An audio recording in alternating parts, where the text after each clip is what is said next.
Knowledge is being aware of your situation. Wisdom is knowing when and how to act. My friends, we understand, or once you start getting the feel of the market and the knowledge of what these symbols on your screen mean when it comes to the Heikin Ashi candlesticks in particular and the volume, those two main things, we then fill that in with your market knowledge as you practice trade. As you're in the market each and every day, we only ask 10 to 15 minutes. That's your knowledge. Then what builds is your wisdom of knowing when and how to act based upon that knowledge. That comes over time. How much time does it take? I tell all my students, do not worry about how much time it takes. Worry about being able to put in the 10 to 15 minutes each and every day, because that's how you get the knowledge. It's not pushing it into your brain each and every day for hours. It's putting that knowledge then to work over time is where the wisdom comes from. And when that wisdom strikes, you're not going to have to worry about how much time you spent learning. Whether it's months or years, when you master the market, you'll make up for all the time you ever spent. Let's jump into these charts. We see stocks and bonds are up. Gold and Bitcoin are down. I also want to announce that I had some issues with the information that was being put out on a daily basis with the confusion over the trade execution summary grid. I've tried to explain that over the last few days. I've stopped trying to explain it. I have spent a great deal of time today reforming our market information.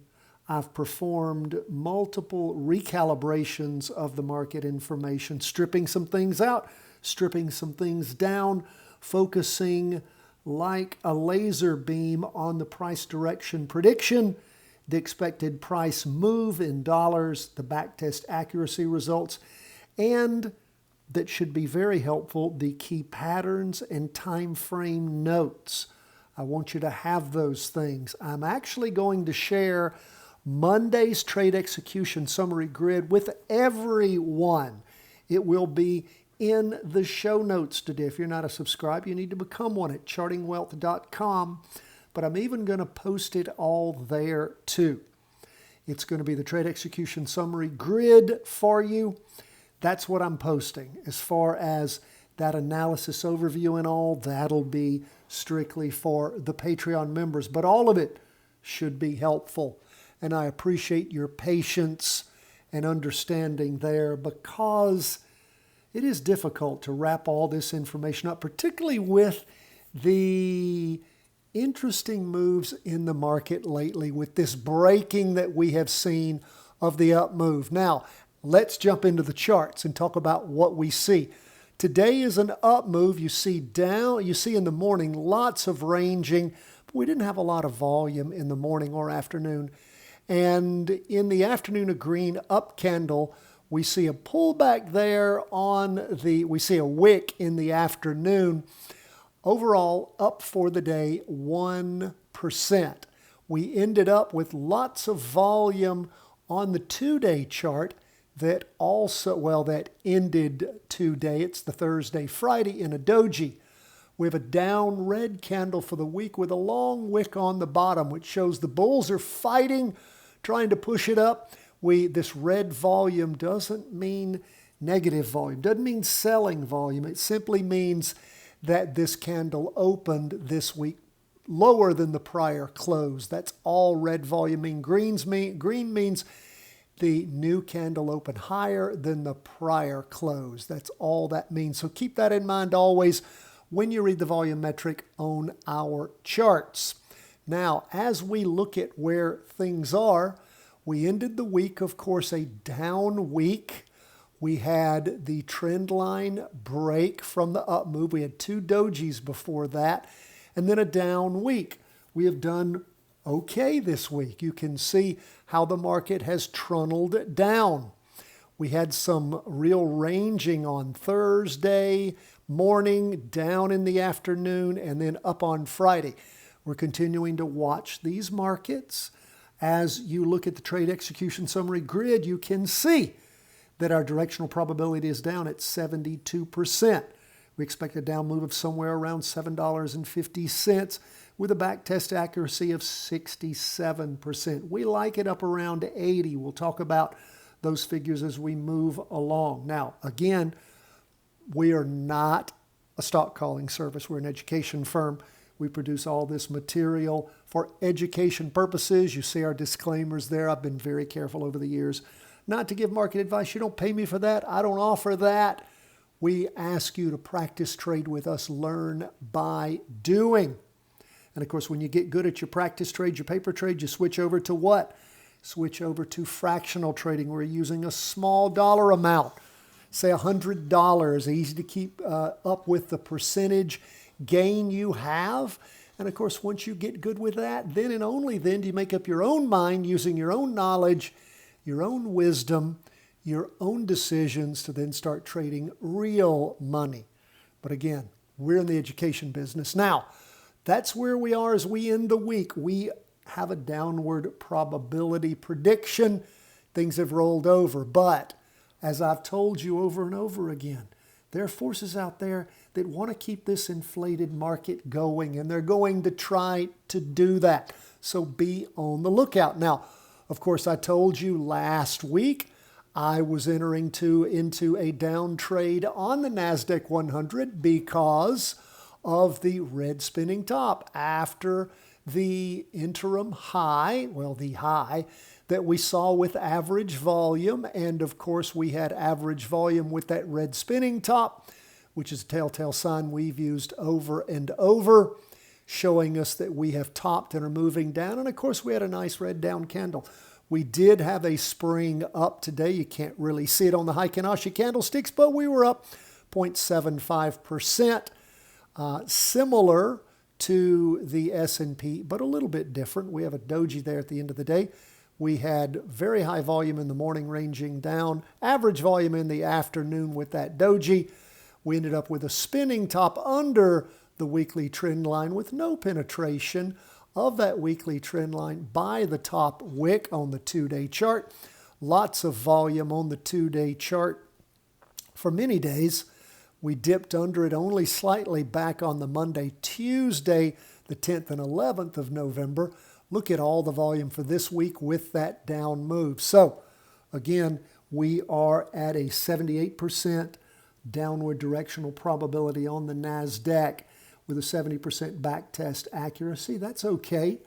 And like I said, I initiated that move at the end of last week, and I am still short on the NASDAQ. And as I explained to you, one easy way to do that, if you understand and have taken our training on inverse funds, is to practice trade an inverse fund like PSQ.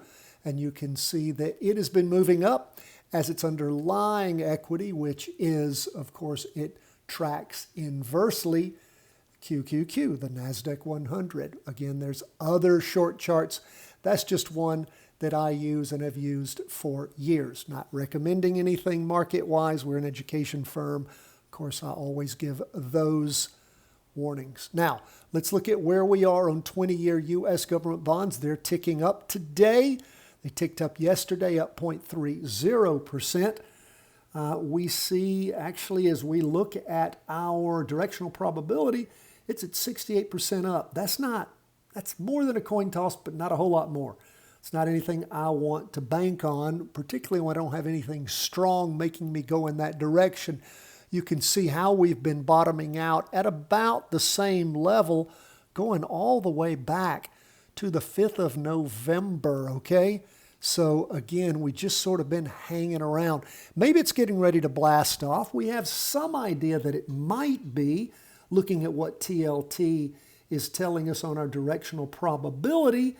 And again, you know, for the Patreon members, you can look at the TLT analysis as far as the price direction prediction, the expected move, backtesting results, and the key patterns and time frame notes. That's where we are on TLT. What about gold? I don't know what to tell you about gold. We see, again, I'm getting a directional probability of 82% up. I'm just not seeing that, my friends. I'm not seeing that. It was down a little bit for the day, 0.15%. We've just had it languishing sideways. You can see it on the 2-day for the last 6 days. Well, actually more like 8 days.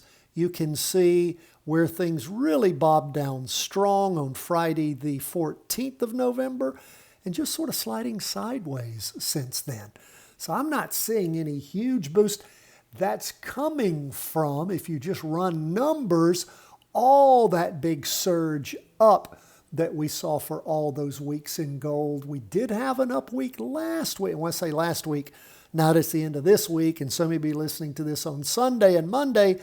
I'm talking Monday the 10th. We had an up week. At least we had a green up candle with a decent wick on top. This week we have a doji. Means lots of indecision, and we don't even have average volume, which doesn't tell us much of anything. Well, it tells us that nobody's really pushing, buying or selling, so it's just sort of hanging there after that run-up on gold. And maybe people took some profits when we see that red, after all that move up, those red down candles starting on the 2-day chart on the 21st of October. Then it sort of popped up a little bit for 4 days around the 10th, 11th, 12th, and 13th. And then since then, really sort of that sideways slide. So we're just hanging on. I don't see that 82% up move. And again, if the numbers, my friends, were the key, if looking at the trade execution summary grid and the 5-day plus trading analysis and execution plan worked all the time, the machines would be running everything. The engineers and the mathematicians would own the market, and they don't. Let's look at HODL. That is Bitcoin.